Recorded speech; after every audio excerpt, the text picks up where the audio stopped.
This time we have complex number expressed in rectangular form raised to power 1/2. What we're supposed to do first? We're supposed to convert rectangular form to polar form first.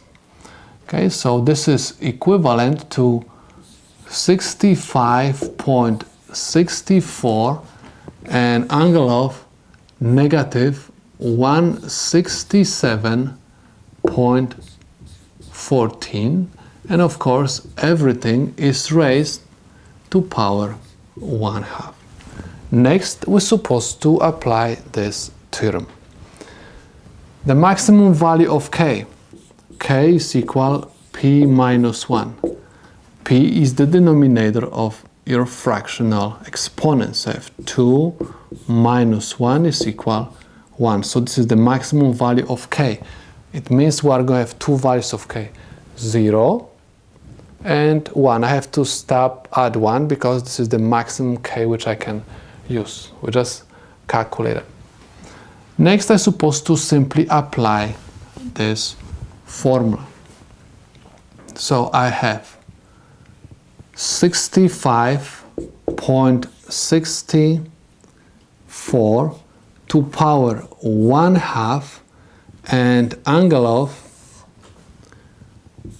1/2, and I have negative 167.14 degrees plus, this is my theta, plus 360 degrees times my first value of k, which is equal 0. This is equal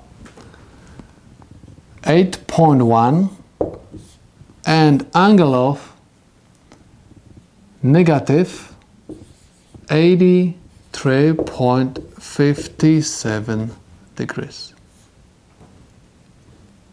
And this is the first root for my problem.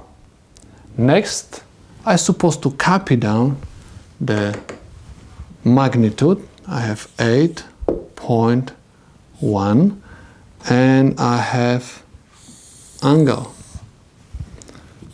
1/2 times negative 167.14 degrees. I'm doing everything step by step, plus 360 degrees times 1. And this is equal 8.1 and angle of 96.43 degrees. And this is the second root for my problem. I'm supposed to stop calculating the roots because the maximum value of k which I can use is equal 1, and I used that already. So I can say that these are the solutions to my problem.